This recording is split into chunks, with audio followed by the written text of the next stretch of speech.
और अब आपको बता दें, आज दिन भर जो 5 बड़ी खबरें रहने वाली हैं उस पर हम अपनी नजर बनाए हुए हैं। आपको लगातार अपडेट्स देते रहेंगे। आज की पहली बड़ी खबर रहेगी कुशीनगर दर्दनाक हादसा। इसके बारे में पूरी जानकारी आपके साथ साझा करेंगे। दिल्ली में गर्मी का कहर दिखना शुरू हो गया है। दिल्ली में हीट एक्शन प्लान तैयार करने की तरफ सरकार यहां पर अब बढ़ रही है। और बेंगलुरु में पूर्व डीजीपी की हत्या का मामला सामने आया है। इसके ऊपर आपको जानकारी देंगे, बताएंगे कौन आरोपी हो सकता है, पुलिस ने किसको गिरफ्त में लिया है। उधर कश्मीर में रामबन में बादल फटने से तबाही मची है, भारी नुकसान यहां पर हुआ है। और भारत दौरे पे उपराष्ट्रपति, अमेरिका के उपराष्ट्रपति जेडी वैंस आज होंगे। आज 21 अप्रैल के दौरान जेडी वैंस भारत का दौरा करेंगे। 4 दिन के भारत दौरे पर जेडी वैंस अपने परिवार के साथ आ रहे हैं। आज शाम 7 बजे उनका प्रधानमंत्री के साथ भी मुलाकात का कार्यक्रम है।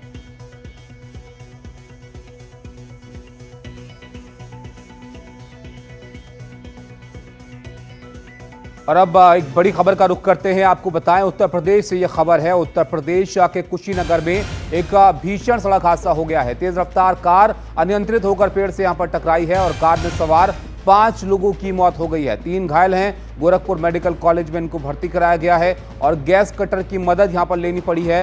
कार से इन लोगों को बाहर निकालने के लिए यहां पर पडरौन से खड्डा ये कार जा रही थी, जिसमें 8 लोग सवार थे। रणवीर हमारे साथ जुड़े, हमारे सहयोगी। रणवीर, बताइए क्या इस हादसे की वजह यहां पर पता चल पाई है? देखिए, एक गाड़ी जो ब्रेजा गाड़ी थी काफी स्पीड में थी और स्पीड इतनी ज्यादा थी कि वो पेड़ से टकराती है और ऐसी टकराई कि बॉडी बिल्कुल पिचक गई। आसपास के लोग इकट्ठे हुए, देखा कि किसी को निकालने की कंडीशन ही नहीं है। ऐसे में पुलिस को भी सूचित किया गया और एक गैस कटर लाया गया। गैस कटर ला करके जब गाड़ी काट करके लोगों को निकालने की कोशिश हुई तो पता चला उसमें 8 लोग बैठे हुए थे। 3 की वहीं मौत हो गई थी और जो 5 की मौके पर ही मौत हो गई थी और जो 3 बचे हुए थे उनको पास के अस्पताल में भेजा गया, लेकिन सीरियस कंडीशन होने की वजह से गोरखपुर मेडिकल कॉलेज रेफर हो गया। रणवीर, सब परिवार के लोग थे, संबंधित थे एक दूसरे से? देखिए, पुलिस ने बताया है कि नंबर लखनऊ का था, लेकिन जो व्यक्ति एक उसमें मिला है उसका आधार कार्ड महाराष्ट्र का था। ऐसे में ये कौन लोग हैं ये अभी पुलिस वेरीफाई करने की कोशिश कर रही है। 5 लोगों की डेथ हो चुकी है और जो 3 बचे हुए हैं वो उनके इलाज ठीक से हो जाए, प्रायोरिटी ये है। इसके बाद पता करने की कोशिश होगी कि कौन लोग थे। बताया ये जा रहा है कि पडरौना से खड्डा जा रहे थे, संभवतः किसी शादी में ये लोग जा रहे थे और इसी दौरान ये हादसा हुआ है।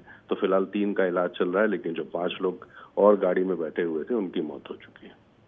तो बहुत दुखद हादसा यहाँ पर हुआ। रणवीर, आप रहिएगा हमारे साथ। शुक्रिया आपका इस खबर पर जानकारी देने के लिए। एक और खबर पर आपसे विस्तार से हम समझेंगे। उत्तर प्रदेश से यह खबर है, अदिति, इसके बारे में जरा बताइए आप। उत्तर प्रदेश के देवरिया में मेरठ जैसा एक सनसनीखेज मामला सामने आया है। यहाँ एक पत्नी ने प्रेमी के साथ मिलकर पति की धारदार हथियार से हत्या कर दी और शव को सूटकेस में भर के खेतों में फेंक दिया।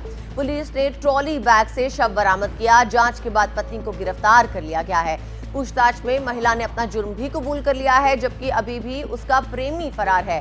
तो ये मामला उत्तर प्रदेश से आ रहा है, जहां पर एक पत्नी ने अपने प्रेमी के साथ मिलकर पति की हत्या कर दी। धारदार हथियार से हत्या की गई। आरोपी पत्नी अब गिरफ्तार कर ली गई है। उसने अपना जुर्म कबूल लिया है और प्रेमी जो है बताया जा रहा है कि फरार है। तो आपने देखा, इस तरह के हाल में कई सारे मामले जो है वो सामने आए हैं और एक और ये ताज़ा मामला है जो यहाँ पर देखने को मिला है। देवरिया में ये मेरठ जैसी वारदात हुई है। इसके बारे में आपको बताते हैं। यहाँ पर पत्नी ने प्रेमी के साथ मिलकर अपने पति की यहाँ पर हत्या कर डाली है और इसको कैसे अंजाम दिया। पति नौशाद की धारदार हथियार से हत्या जो है पत्नी ने कर दी और इसमें उसके प्रेमी ने उसका साथ दिया। आरोपी पत्नी को उसके बाद गिरफ्तार किया गया है और पूछताछ जब उससे की गई तो उसने इस जुर्म को अपने कबूला है कि कैसे उसने इस हत्या को अंजाम दिया है। महिला का प्रेमी फिलहाल फरार है। गिरफ्तारी के लिए छापे पुलिस यहां पर मार रही है। उसकी क्या भूमिका थी इस हत्या में, उसको भी उसके बाद तलाशा जाएगा। फिलहाल उसकी तलाश यहां पर की जा रही है। सऊदी अरब में नौकरी करता था नौशाद और जब वो वापस आया तो उसके बाद ये वारदात उसके साथ हुई। महिला का उसके प्रेमी के साथ अवैध संबंध था और इस सिलसिले में ये बातें अभी तक यहाँ पर सामने आई हैं। रिश्ते में भांजा लगता है महिला का प्रेमी और अब आप सोचिए कि उसके साथ मिलकर इस गंभीर हत्या के मामले को उसने अंजाम यहाँ पर दिया है। तो ये एक और मेरठ जैसा मामला यहाँ पर देखने को मिला है।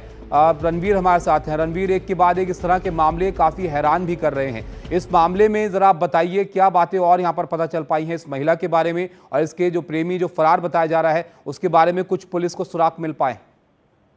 देखिए, कल सुबह एक खेत में एक सूटकेस दिखाई दिया। लोगों ने सूटकेस खोला तो अंदर डेड बॉडी भरी थी। पुलिस को सूचना दी गई, पुलिस आई, पुलिस ने बॉडी को अपने कब्जे में लिया, उसका पोस्टमार्टम कराया, उसकी पहचान शुरू की। पता चला कि जो आदमी है वो नौशाद है और जहां डेड बॉडी मिली थी वहां से 50 किलोमीटर दूर उसका घर है।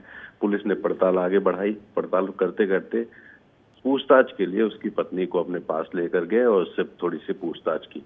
पुलिस को पत्नी की से पूछताछ में ही पत्नी पर ही शक हुआ तो सख्ती से और पूछताछ की गई तो पता चला कि जो नौशाद की पत्नी है उसका अपने भांजे से अफेयर था और पति चूंकि सऊदी में नौकरी करता था, अभी एक हफ्ते पहले वो यहाँ इंडिया आया था और कुछ दिन के लिए आया था, लेकिन चूंकि अपने भांजे से ही उसकी पत्नी का अफेयर चल रहा था और वो जो पति है नौशाद वो आड़े आ रहा था इस प्रेम संबंध में। ऐसे में जो महिला है अपने भांजे के साथ मिलके, ऐसा बताया गया कि उसने पहले धारदार हथियार से हत्या की, फिर सूटकेस में भरा और 50 किलोमीटर दूर ले जाकर के सूटकेस खेत में फेंक दिया ताकि किसी को शक ना हो। लेकिन फिलहाल जो आरोपी महिला है वो गिरफ्तार कर ली गई है। जो प्रेमी यानी कि महिला का भांजा है वो फरार है, पुलिस उसकी तलाश कर रही है। इस बीच जो डेड बॉडी है उसका पोस्टमार्टम कराया जा रहा है और आगे की जो प्रक्रिया है वो पुलिस कर रही है। जी ठीक है रणवीर, बहुत बहुत शुक्रिया आपका जानकारी के लिए। और अब आपको बता दें, यूपी के इटावा रेलवे स्टेशन के बाहर एक होटल में 33 साल के इंजीनियर मोहित यादव का शव बरामद हुआ। बताया जा रहा है अपनी पत्नी पर प्रताड़ना का आरोप लगाते हुए मोहित ने खुदकुशी से पहले एक वीडियो बनाया जिसमें उसने कई सवाल उठाए हैं। देखिए पूरी रिपोर्ट। जब तक आप लोगों को ये वीडियो मिलेगा मैं इस दुनिया से जा चुका हूँ। आत्महत्या करने वाले मोहित औरैया जिले के रहने वाले थे। वो एक निजी सीमेंट कंपनी में फील्ड इंजीनियर की नौकरी करते थे। कंपनी के काम के चलते अक्सर बाहर आना जाना भी रहता था। 27 नवंबर 2023 को 7 साल के अफेयर के बाद मोहित ने प्रिया से शादी की थी, लेकिन शादी के बाद से दोनों के रिश्तों में काफी कड़वाहट रही और मामला मोहित की खुदकुशी तक पहुंच गया। आत्महत्या से पहले बनाया वीडियो शुक्रवार को उनके परिजनों को मिला। वीडियो में मोहित ने जो बातें कही हैं वो कई गंभीर सवाल खड़े कर रही है। जब तक आप लोगों को ये वीडियो मिलेगा मैं इस दुनिया से जा चुका हूँ। काश कि कोई लड़कों के लिए कानून होता तो शायद मैं ये गलत कदम नहीं उठाता। मैं अपनी पत्नी और उसकी फैमिली की मानसिक प्रताड़ना को बर्दाश्त नहीं कर पाया। मोहित ने आरोप लगाया है कि उनकी पत्नी प्रिया यादव का 2 महीने पहले बिहार के समस्तीपुर में शिक्षक पद पर चयन हुआ। प्रिया ने अपनी मां के कहने पर 2 महीने पहले ही गर्भपात करा लिया। मोहित का यह भी आरोप है कि उस पर संपत्ति पत्नी के नाम करवाने का दबाव बनाया जा रहा था। ऐसा ना करने पर दहेज के झूठे आरोप लगाकर पूरे परिवार को फंसाने की धमकी भी दी जा रही थी। मेरी पत्नी ने मुझे धमकी दी कि अगर मैंने अपना मकान और प्रॉपर्टी उसके नाम नहीं की तो वो दहेज के झूठे केस में मेरी पूरी फैमिली को फंसा देगी। मेरी पत्नी ने मेरे साथ रहकर हर दिन यही कलेश, यही मानसिक प्रताड़ना देना शुरू कर दिया। अगर मेरे मरने के बाद भी मुझे इंसाफ ना मिले तो मेरी अस्थियों को नाली में बहा दिया जाए। मोहित के भाई तारेन प्रताप ने बताया कि वो कोटा जाने के लिए निकला था, लेकिन पहले इटावा में रुकने की बात कही थी। शुक्रवार सुबह उन्हें एक वीडियो मिला जिसे देखकर पूरा परिवार सदमे में आ गया। 2-3 तक शादी के 2-3 महीने तक तो ठीक रहे। 2-3 महीने के बाद फिर प्रताड़ित करना चालू कर दिया। भाई ने अलग मकान बनवा दिया कि उन्होंने कि अलग रहे तो अलग रहो, घर वाले से कोई मतलब ना रखो तो घर वाले से कोई मतलब नहीं। आए दिन टॉर्चर करती रही, मरने की धमकी देती रही कि जो प्रॉपर्टी है पापा से लेके प्रॉपर्टी मेरे नाम करो, अगर प्रॉपर्टी मेरे नाम नहीं करोगे तो हम मर जाएंगे, तुम्हारे घर वालों को झूठे मुकदमे में फंसवा देंगे। ऐसे आके भाई ने परिजनों का कहना है कि मोहित की पत्नी का व्यवहार शादी के बाद बदल गया था। वो बार बार ससुराल पक्ष के झूठे आरोपों और धमकियों से परेशान था। कुछ महीने पहले उनके ससुर ने झूठा प्रार्थना पत्र भी दिया था। भाई की जो सास ससुर उसका साला है वो भी इसको प्रताड़ित करता रहा। साला ने दो बार घर पे आके बहुत बदतमीजी की आके। गहने थे, जबरदस्ती गहने दे रहे हैं, झूठी आरोप लगाते थे गहने की तुम दो आके। ऐसे काफी प्रताड़ित होकर मरने के आए थे, धमकी देती थी। फॉरेंसिक टीम ने मौके पर पहुंचकर साक्ष्य जुटाए हैं। मोहित का मोबाइल, सुसाइड वीडियो और नोट पुलिस के कब्जे में है। परिजनों के आरोपों और वीडियो के आधार पर पुलिस ने जांच शुरू कर दी। पोस्टमार्टम रिपोर्ट आने के बाद आगे की कार्रवाई की जाएगी। जॉली होटल से इंस्पेक्टर सिविल लाइंस को सूचना दी गई कि उनके होटल के रूम नंबर 101 में ठहरे मोहित कुमार सन ऑफ विश्राम सिंह, जो कल रात्रि लगभग 12:05 पे होटल में आए थे और आज दिन भर वो बाहर नहीं निकले थे। तो शाम को होटल वालों ने जब रूम को देखा और धक्का दिया तो अंदर ये फांसी के फंदे पे लटके हुए थे। दुनिया में बहुत सारे लोग अलग अलग तरह से परेशानियों के साथ जी रहे हैं। मोहित की प्रताड़ना के आरोप सही हो सकते हैं, लेकिन खुदकुशी का गलत फैसला कहीं से भी जायज नहीं ठहराया जा सकता है। रणवीर सिंह की रिपोर्ट, एनडीटीवी इंडिया। एक और बड़ी खबर आपको बताते हैं। जमशेदपुर में करणी सेना के प्रदेश अध्यक्ष की हत्या यहां पर कर दी गई है और देर रात यहां पर आपको बताएं कि विनय सिंह की गोली मारकर हत्या कर दी गई। हत्या से गुस्साए समर्थकों ने जाम यहां पर लगा दिया। पुलिस के जल्द कार्रवाई के भरोसे पर ये जाम यहां पर हटाया गया है। तो ये बड़ा अपडेट यहां से निकल कर आया है जमशेदपुर से, जहां पर करणी सेना के प्रदेश अध्यक्ष विनय सिंह की गोली मारकर हत्या कर दी गई। जमशेदपुर का यह हादसा है जहां पर करणी सेना के प्रदेश अध्यक्ष की हत्या कर दी गई। प्रदेश अध्यक्ष विनय जो है उनको लेकर समर्थक जमा हो गए, उन्होंने जैम लगा दिया और हत्या से गुस्साए समर्थकों ने जैम जब लगाया तो पुलिस ने जल्द कार्रवाई का भरोसा दिया और जैम को हटाया।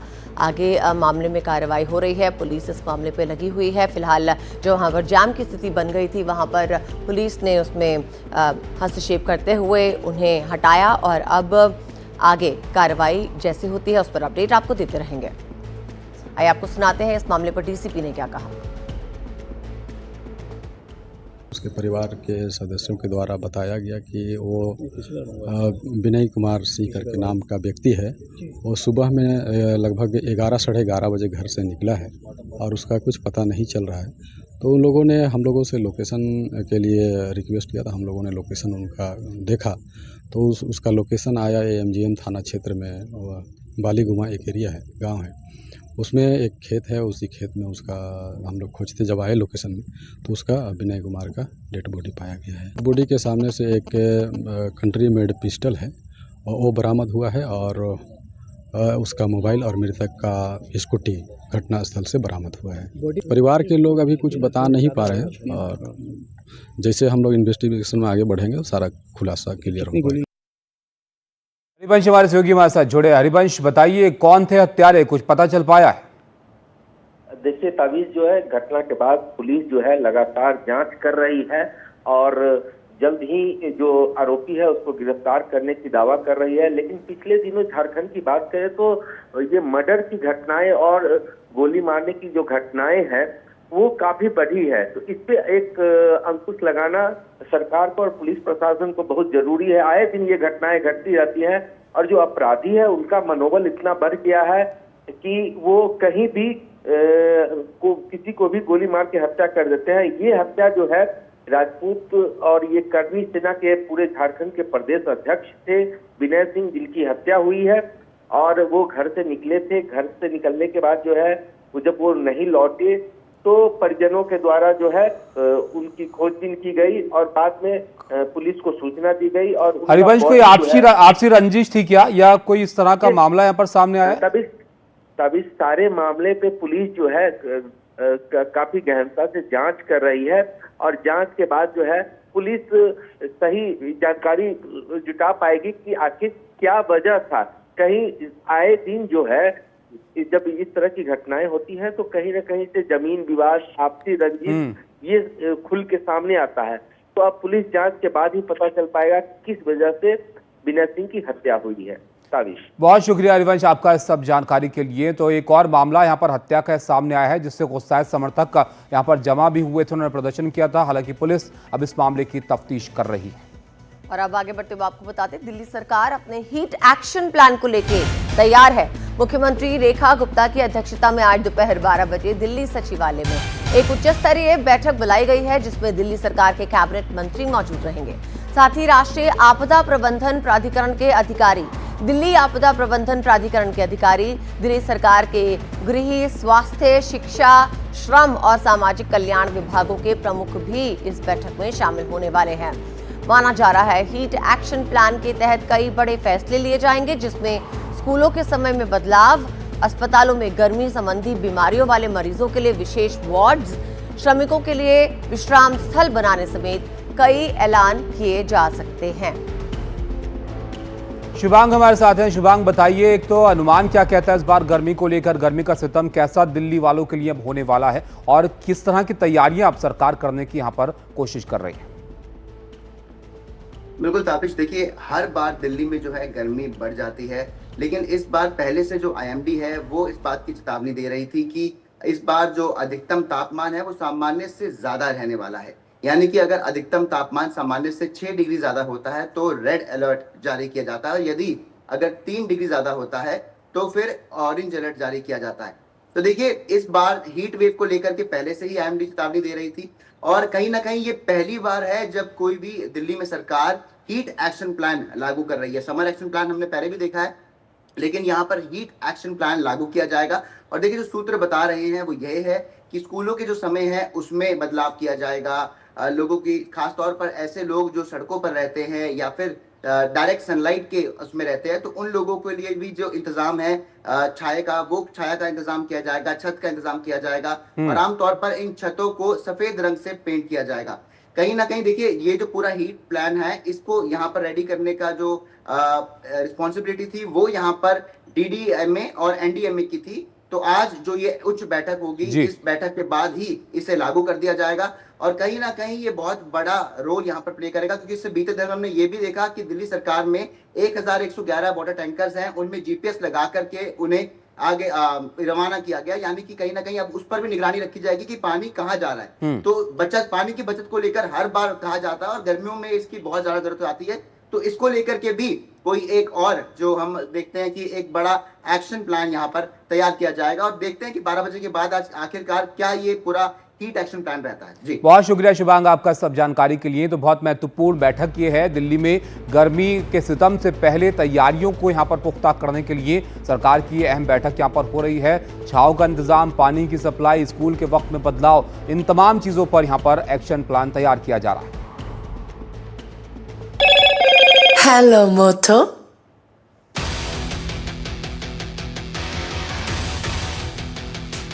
Motorola, India's leading AI smartphone brand.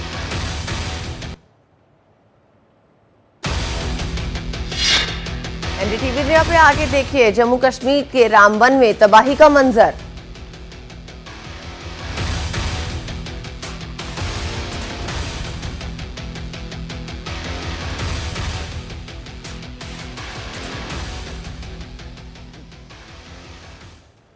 Jammu Kashmir के रामबन इलाके में कल भारी तबाही बादल फटने की वजह से मच गई। यहां पर हाईवे कई जगह पर ब्लॉक हो गया है और कई लोग, गाड़ियां वहां पर इस बारिश और खराब मौसम की वजह से फंस गई थी। बादल फटने से रामबन में तबाही का मंजर देखने को मिला है और बारिश और बाढ़ और भूस्खलन से 3 लोगों की यहां पर मौत हो गई।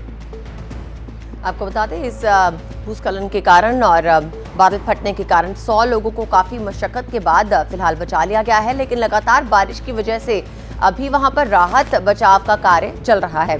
परेशानी भूस्खलन के बाद से शुरू हुई। यहां 5 जगहों पर नेशनल हाईवे भी बंद हो गया है।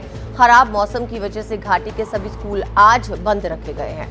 रामबन का मौसम जो है, वहां पर बादल फटने से ये तबाही का मंजर सामने आया, जहां पर अब नेशनल हाईवे के 5 रास्ते बंद हैं और साथ ही साथ आप ये तस्वीरों में भी देख सकते हैं किस तरह से यहाँ पर जो है सब कुछ बिखरा हुआ है। तेज़ बारिश तो हो ही रही है, साथ ही भूस्खलन की खबर भी सामने आई। कारण ये रहा कि यहाँ पर बादल फटा और उसके बाद पानी तेज़ बहाव से आया और अब नेशनल हाईवे बंद है। साथ ही इसमें कई लोगों को अभी पुलिस की मदद से और सुरक्षा कर्मियों की मदद से बचाया भी गया है। 100 लोगों को बचाया गया है और जानकारी के मुताबिक अभी भी राहत बचाव का कार्य जारी है। ये तस्वीरें अलग अलग जगह की, अलग अलग वक्त की आप यहाँ पर देख रहे हैं। ये जो हाईवे गुजरता है जम्मू से श्रीनगर के बीच में, ये 5 जगहों पर ऐसी जगहें हैं जहाँ पर लैंडस्लाइड की वजह से सड़क को नुकसान हुआ है और बहुत घरों को यहाँ पर नुकसान पहुंचा है और गाड़ियां कई जगह पर अलग अलग जगह पर फंस गई हैं।